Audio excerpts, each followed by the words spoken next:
Before diving into our episode today, I want to start with a plug, a bit of self-promotion. Quite honestly, this is not something that comes naturally to me, nor to this podcast. I'd like you to subscribe to the Tempest Toss podcast and to persuade someone else you know also to subscribe. We started this podcast with the recognition that immigration is a hot-button political issue in this country, and it's going to be so in the 2020 campaign and election. But there's no podcast providing sustained and in-depth discussion of the immigration issues. And that's what we're trying to do here. And we very much hope to be able to increase understanding of immigration policy, refugee policy, what is really dividing the nation along these lines. So click the subscribe button or go to tempesttoss.com and subscribe there, and maybe suggest to someone you know that they do the same. If you like what we're doing, help spread the word about Tempest Tossed.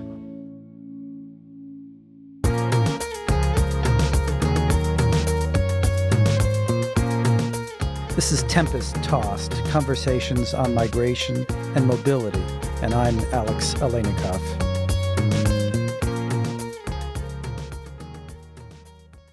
Today we explore the movement to abolish ICE. ICE, of course, stands for U.S. Immigration and Customs Enforcement, which is a branch of the Department of Homeland Security. But it also stands for much more. For the Trump administration, ICE is a group of hard-edged immigration cops. They're arresting, detaining, deporting unauthorized migrants from the United States. But for migrant advocates, ICE is a cold-blooded national police unit that separates families and terrorizes communities. As Stephen Perlberg has reported for BuzzFeed, the hashtag Abolish ICE originated in a 2017 tweet by political commentator Sean McElwee. It has since, according to Perlberg, transformed into a rallying cry, an anti-Trump protest sign slogan, and an issue fomenting divisions inside the Democratic Party. The Abolish ICE movement has gained adherents in Congress and from one Democratic presidential candidate, Bernie Sanders. Other candidates have had to take notice of the movement, even if they do not fully support it. So Elizabeth Warren has a plan to reshape ICE from top to bottom. And Pete Buttigieg has called for a comprehensive review of ICE to see if it can be, in his words, better structured to accomplish its broad array of missions. Well, from tweet to presidential politics, our brave new world. But I digress. Exactly what abolish ICE means is a matter of debate. For some, both its proponents and its opponents, it has been a call for open borders. For others, it has served as a critique of harsh enforcement measures and a lack of controls over immigration officers operating in the field. Today, we speak with two people who have been deeply involved in the immigration world to try to get a fuller understanding of the hashtag Abolish ICE movement. First, we talk with Hiroshi Motomura, who is the Susan Westerberg Prager Professor of Law at the UCLA School of Law. Hiroshi is a leading voice and writer on immigration law and policy in the United States. And our second guest is human rights lawyer and activist Azadeh Shashahani. Azadeh is based in Atlanta, where she serves as legal and advocacy director for Project South. She's also been president of the National Lawyers Guild and director of the National Security Immigrants' Rights Project for the ACLU of Georgia.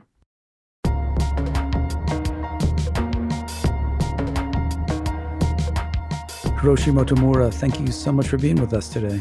Thanks for having me. So we're talking today about a slogan that's gained a lot of attention around the country, and the slogan is Abolish ICE. To understand what that means, we first sort of need to know what ICE does. So tell us, what does ICE do? Well, ICE is part of the Department of Homeland Security, created after 9/11 in the early 2000s, and it is responsible for immigration enforcement. But I think it's important to understand that ICE, Immigration and Customs Enforcement, ICE, is responsible for enforcement inside the United States as opposed to at or near the border.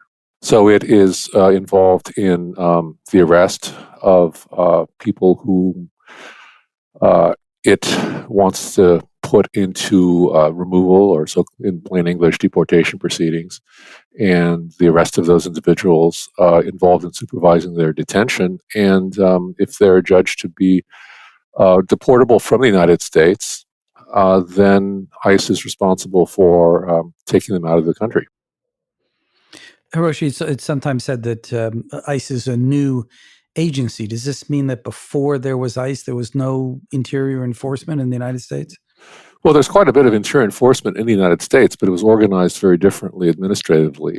When DHS, Department of Homeland Security, was created, it took over immigration functions. Not all of them, but it took over immigration functions from agencies that had had those functions before. So there had been the Immigration Naturalization Service, and part of the Immigration Naturalization Service was responsible for enforcement in the interior, and those functions went over to DHS, and within DHS to ICE. And so there's been an immigration enforcement for, in some sense, as long as there's been immigration law. Hiroshi, what do you understand the slogan or the movement to abolish ICE to mean? Well, that's something I've thought about, and I've not come up with a really good answer. Here's why: is because it could stand for at least three different things that are closely related, but I think they're distinct, and they're distinct both conceptually and politically. One is to abolish the way that ICE, the agency now, and other parts of DHS are enforcing immigration law. So this is probably the narrowest of the three, but it's very significant. It's saying no more family separations, no more push to detain as many people as the law will allow, no more building a wall as opposed to other ways of thinking about immigration enforcement. So in other words, one way of understanding abolish ICE is let's end current enforcement practices as they exist under especially the Trump administration.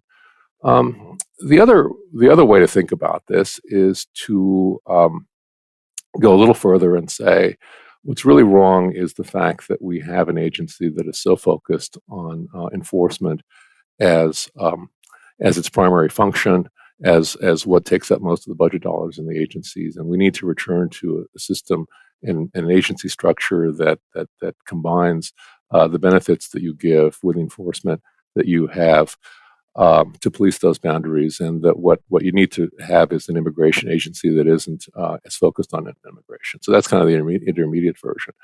And then you could take it even further and say, what we really mean by abolish ICE is let's really dial back immigration enforcement altogether. And if you take that to its variation somewhat further, is say, well, we don't really need immigration enforcement. We really don't need immigration law. And it becomes very close to open borders or at least a real skepticism of the national border in the first place. And as I hear people talking about abolish ICE, I hear people taking any number of positions on that spectrum that I just tried to outline.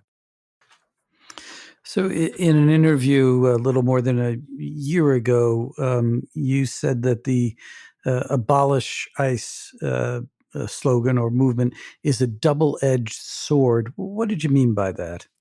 Well, I think it's a double-edged sword because I think there can be a disconnect between the positions that drive the abolish ICE movement, and I'm thinking here of the idea that abolish ICE could easily be taken. It's easily intended by some who support the abolish ICE movement and could be taken as a call for open borders. And it's a double-edged sword because a call for open borders is something that I think in the 2020 presidential election or in the 2018 midterm elections that we had can be one of those positions that draws some intense support, but maybe a political liability. And yet, I think that abolish ICE, to the extent that it attacks, it criticizes some of the methods and practices of the Trump administration, is something that a lot of Americans would support. So I think that the abolish ICE slogan, being as broad and capacious as it is easily cast as an open borders argument and criticized that way. I think that makes it a political liability, even though it stands for some things that might be powerfully persuasive if cast somewhat differently. The language and the terminology matters here, and the word abolish is a strong word. I'm also thinking about the word ICE. This was the name that the agency chose to adopt when it was created. It liked its acronym and it liked the sense of being a hard agency, a tough enforcement agency. What do you think about the use of the word ICE here? And maybe the slogan ought to be "Melt ICE" as much as "Abolish ICE." Yeah, I mean, abolish, of course, ties into other movements that generally think of themselves as abolition. So there are folks who are arguing for abolition of immigration detention, for example, that we shouldn't have essentially incarcerate people while they're waiting for their deportation proceedings. There's a movement to abolish, incarceration, criminal conviction-based incarceration as we know it.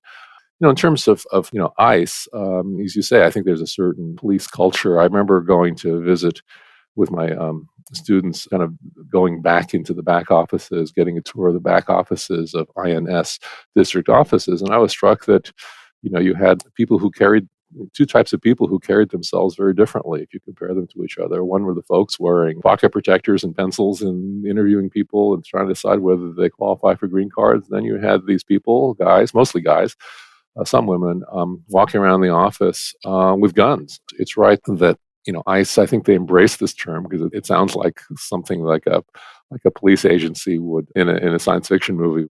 So when I first heard the expression "abolish ICE," I thought, well, this is kind of odd and not very helpful suggestion because there will always need to be immigration enforcement in some way. If we have a rule of law, some people will not be entitled to be in the country. But the more I have thought about it and heard people talk about it, it strikes me that it is, particularly in the three different ways you've described it, that it is really an interesting form of organizing that says there's really something very deeply wrong with the way we're enforcing law, even before the Trump administration. The failure to legalize people who've been here for a long period of time, the high levels of deportations that impose a hardship. So I actually find that abolish ICE, even if not taken literally, has actually, I think, pushed the discussion forward on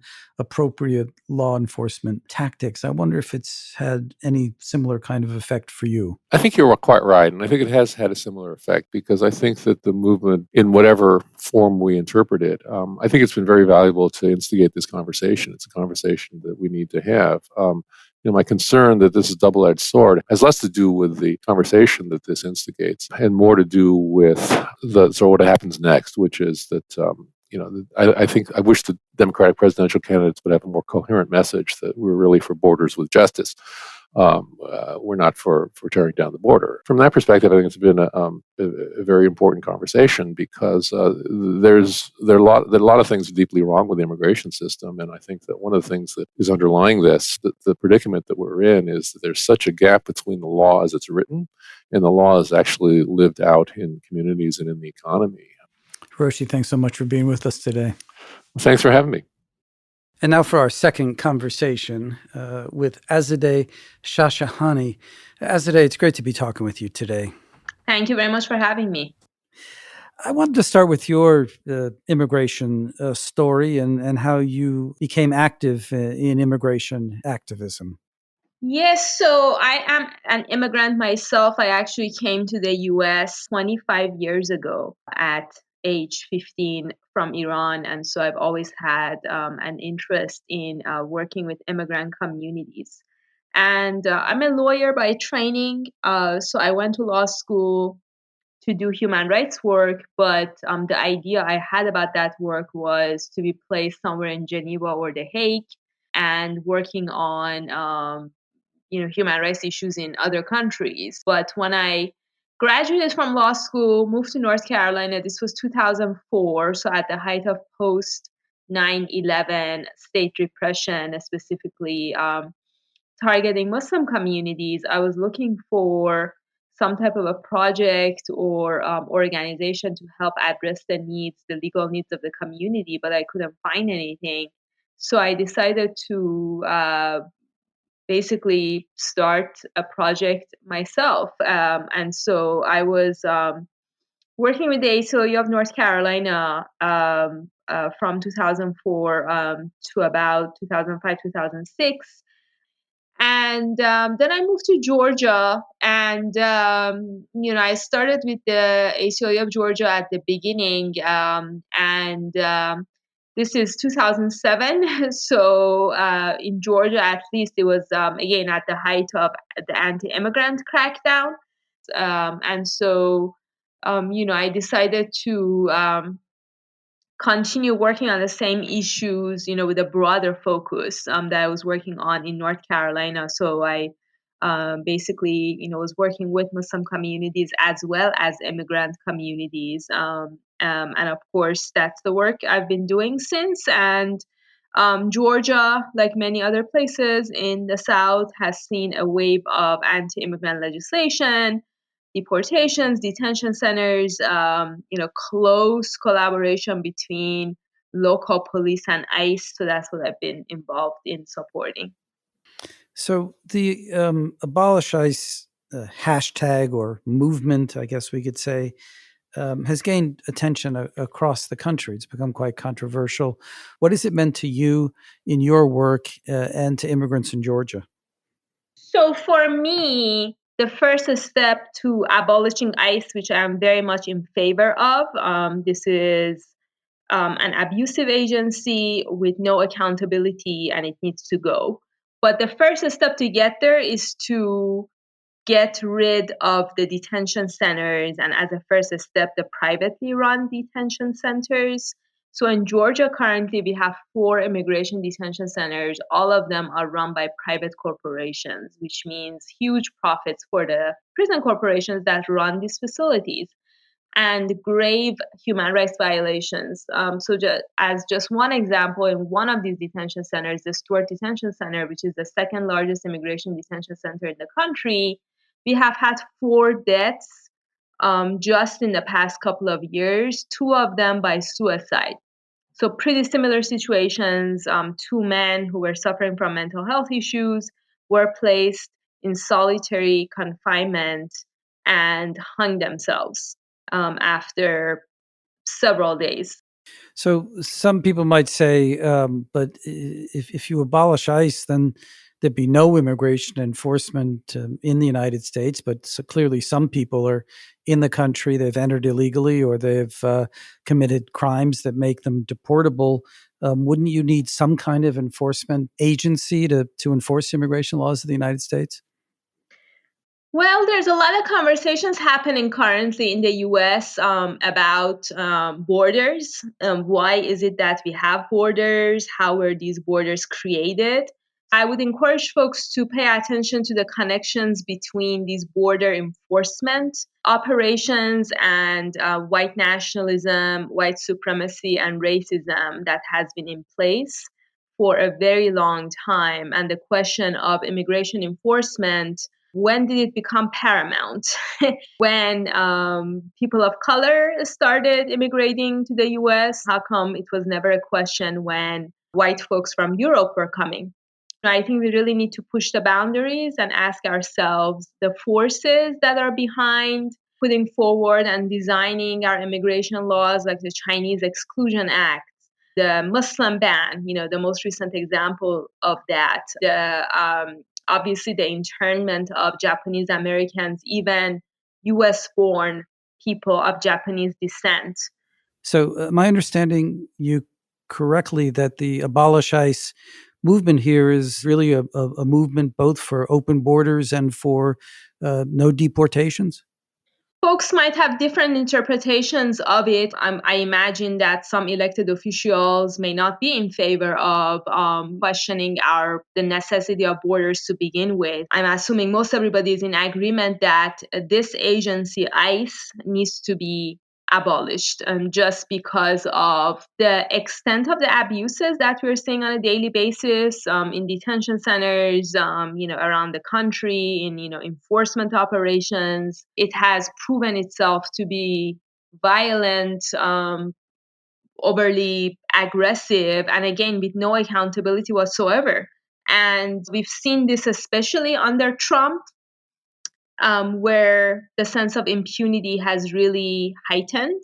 I believe that ICE officials feel that there is no, based on the racist and xenophobic rhetoric coming from the Trump administration, that there is nobody going to hold them accountable if they continue to engage in abuses. If ICE were abolished, would you think there would have to be some other agency created in its place?